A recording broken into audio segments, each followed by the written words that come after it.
In this video, I'm going to be talking about how you can direct the perfect clothing brand collection to make sure you sell out on this next drop. With the rise of TikTok and Instagram brands, the market seems flooded right now, but that's not an issue because these aren't high-level brands. They're all missing the one key component to take your designs to the next level, and that is narrative. And that comes from directing a perfect collection. And I'm going to show you step by step how to do that. Firstly, we need to think about what a collection really is. A collection isn't just clothing. When people call it a drop or people call it a collection, you may just think of the clothes, but to the designer, it's everything around the clothes. It's the marketing, it's all the videos, it's all the packaging, it's literally everything. It's literally a collection, it's everything put together. It's not just the article of clothing that you're selling. So I'm going to show you how to actually do a good collection. Curating over copying. You are here because you love clothes, and something is drawing you to your subsection of fashion. By subsection of fashion, I mean, what are you into? What is your aesthetic? What type of clothes do you like? And if you don't know what that is, you need to figure it out. And the main way to do this is through Pinterest. If you're an avid Pinterest user, it may already be set up in your favor to figure this out, because all the clothes you like will already be on that homepage for you to go down and explore. You might have already even done the first step where you start collecting images of clothes, outfits you like that you may copy from. But here, we're avoiding copying. We're going to show you how to curate. We're going to build on top of clothes and outfits you already like. And that's the best way to start. It's already set up with the clothes you like. You need to deduct what you like about them clothes. You need to ask yourself the question, why is it these clothes specifically that I like? Once you've figured that out, you can become more valuable in your space, because that is the most important thing when trying to find your niche and release clothes in it. You need to see how are you going to be a valuable person, a valuable brand in the space you're in, because that's what people want. People want good clothes, obviously. They want someone who knows how to design in their field, who's going to release the best clothes. And you can only do that if you figure out what you like and what the other people in your niche are going to like. When you do this and when you start to ask these questions for yourself, you'll be able to look past the garments themselves and see a deeper meaning into them. It's not just the colour. What does this colour represent? What are the semiotics? What are, like, by semiotics I mean the codes. Like, for example, a dove is a symbol of peace. Fashion to me is storytelling. You can tell a lot about a person about what they're wearing that day or what they wear on a weekly basis. Maybe some people wear the same things every week. Maybe at the start of the week they start with high effort outfits, but back close to the end of the week they start getting a lot more relaxed because they're more tired, they're more chilled, they've stunted for the fucking start of the week, but by the end they're done with it. Maybe you're at college, uni, work, whatever. And when I lay this out to you, you might realize you do this subconsciously. You might not have known there was a name to this or an action to it, but you probably do this. At the start of the week you might put on your baggy jeans with your BB Simmons belt, if you're back in them times, a leather jacket with baggy jeans, all your accessories, you're stunting. You want people to notice you. You might want girls to notice you at the start of the week. You're feeling good, your hair's right, and you're ready. And that can really impact the rest of your day. If you're looking and feeling good, you're in a better mood, you perform better. But by the end of the week, you might be in more relaxed basics like your trackies and your white t-shirts. You might have some stuff that you need to do so you're not that bothered about other people. You're not stunting. You're just ready to relax and do some work. So to me, that's looking at a deeper meaning of someone's outfits. How are they wanting to be perceived that day when they come to work or university? And to break this down to an even further level, I noticed something one time when I was walking. I seen someone who was he was a normal person, let's just say. He didn't seem into fashion. He was wearing like the Skechers shoes, like the comfy shoes. He was just wearing jeans and whatever was clean that day, which is totally cool. That's what some people like. But what I noticed was he had a chain on his jeans, which really stood out to me, because it's like, why is that there? You don't care about brand names, which isn't important, but you don't care about brand names or building outfits or anything, but that chain has still been purposely put there. Why has that chain been purposely put there? To me, it really stood out. So when I got to university, I asked my teacher, I was like, what do you think of this? He went, they're trying to tell you a story. Unconsciously, like, they don't know they're doing this, but they're telling you what clique they are part of. He's showing what kind of music and media he may be into just by the fact he has that chain on his belt. And it really stuck with me. I was thinking, you're right, he's telling a story. That chain links into a whole nother group of people who may on that day. Maybe when he goes out to say if he's into this heavy metal stuff, which awesome, by the way. Maybe that's his little way of showing in his everyday life. That's what he's into. Maybe you work at an office and there's a girl who is obviously in business casual. She has to stick to the uniform rules, but her earrings are dangly with her like a spider or whatever. You can really, and that's allowed, and you can really tell a lot by what someone wears on the most deep level.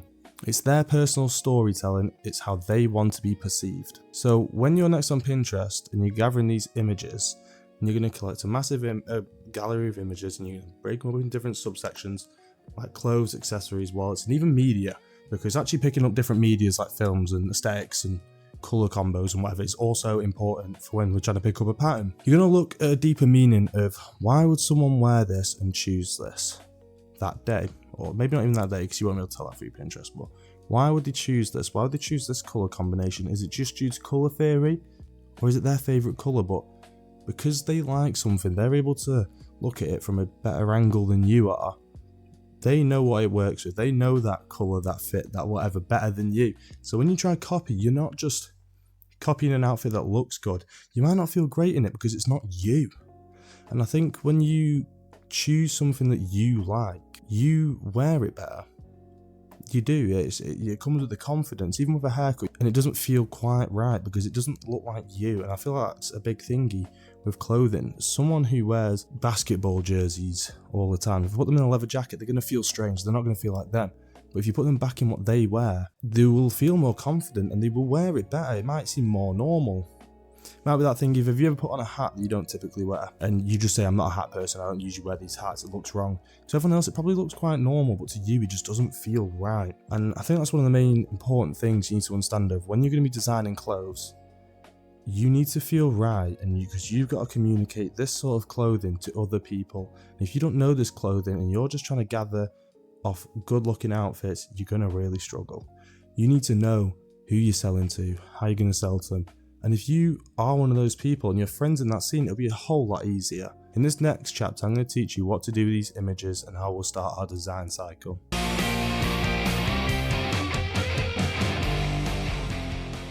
Future in mind. One of the key mistakes that brands do when starting is designing in the present only. They don't keep the future in mind when trying to design their collections. They don't take into account all the steps after the clothes are designed, the content, the influencer marketing, and the adverts. This can lead to people putting logos on their brands and not realizing it's hurting their brand. Just whacking a logo on, thinking this will sell. But why would it? Because people don't know your logo. Our end goal for making a perfect collection is trying to capture a feeling for our audience. This is what drives demand and sales. When your audience feels like they belong to the brand, they'll subscribe and they'll pay way more and buy way more of your clothes. They'll want them, they'll seek after them, they'll do what they need to get them clothes. They'll sign up for mailing lists, they'll try to get the passwords early if you're rocking that model. But that feeling of belonging, and like they're wanted in the brand, they feel like they're part of the journey that you're creating. You're not just a one-time buy. You don't want to ever be a one-time buy. You want customers, you want returning customers. If you look at your customer acquisition costs, which is basically how much it costs for you to get one customer, say when you're doing your advertisements or your influencer marketing, you need to figure out that side, but we'll talk about that in a different video. It's much better to have returning customers that subscribe and need less of a convincing to purchase your clothes than if not. And the way we do this is by creating the sense of belonging for them. A good example of this is Cortez, or even old school Supreme. They created such demand with their limited release and their limited time releases that people had to work to get these clothes. So they felt more emotionally attached. They felt cool when they had them because they were so hard to get, and everyone knew where they got them from and how hard it is to get, which made them feel involved with this brand way more. So every time the opportunity rose again to purchase these clothes, they didn't think twice, they just bought and thought after because they wanted to be part of it. They don't want to feel separated. That was such a key part of Clint's success, and he still uses that model now and is like comfortable, laid back, poor customer service in like the fun way. It sort of like adds to like the group that you want to be part of. The chaos he created exclusivity, which in turn created demand. So you want to know how to do that? Well, I'm going to tell you how now. You need to design with the future in mind. From the first chapter, we discussed storytelling and how your customer would be perceived. Well, this is what you're going to recreate. Using your collection of images from Pinterest, we're going to use that as your target audience. This is the people you're going to be targeting, because it's easier to target for yourself than making up a customer and trying to sell to them. Plus, then you'll actually like the clothes you make. That's a big important part. Have a look at your collection of images and look for patterns. We're going to jot down these important things when we make our mood board: the color, the fits, the backgrounds of the images. Do they have any consistent backgrounds, accessories, things that aren't related to the images? Do they have like certain drinks? Like maybe if you think about like rappers having lean, it's part of the clothes that they wear, and the lean is all synonymous and it's all interlinked. So it does play an important role. I also like to think about graphic sizes, because that makes an important feature in clothes. Obviously, loud, big graphics, they're not seen as luxury all the time, but they are in this more modern age. People are dying out from quiet luxury, but honestly, I don't think you are going for a luxury brand. So after this point, I want you to have a few things: the color palette, the fits, and any common themes in the clothing, like any certain type of zippers, rhinestones, whatever, things that you like. These, you remember, you need to see why you like these things. Backgrounds, the type of people in the pictures, are there any influencers that wear this certain type of clothes, because they are the best at belonging to these cliques. They partially run them.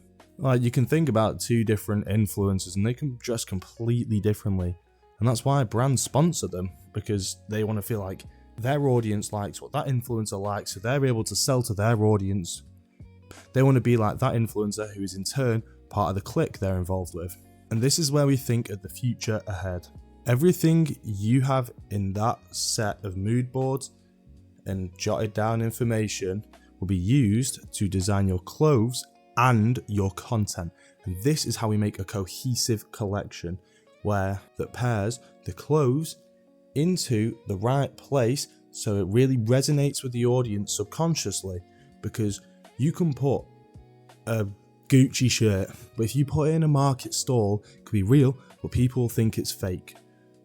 So that's super important that you get your clothes in the right place, in front of the right eyes, and that is the main thing. And that's why it's so important that when you're designing, you have your future in mind. When you're making your short films, your content, your reels, it's all going to stick to the same theme. It can change per collection. It doesn't have to be the same every time, but that's why collections have names, different seasons, whatever. But that's why it's so important that we're going to design with the future in mind.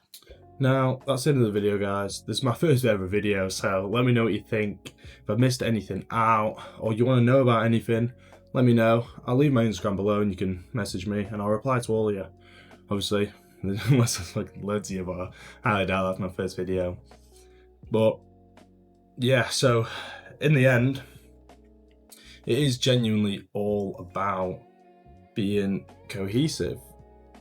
It's about how can you take your audience, create something for that audience, put that thing in the right place, put the garment in the right place, package it all nice and neatly together, get it in front of the right eyes, and it should sell. And that's as simple as it is when curating the perfect collection.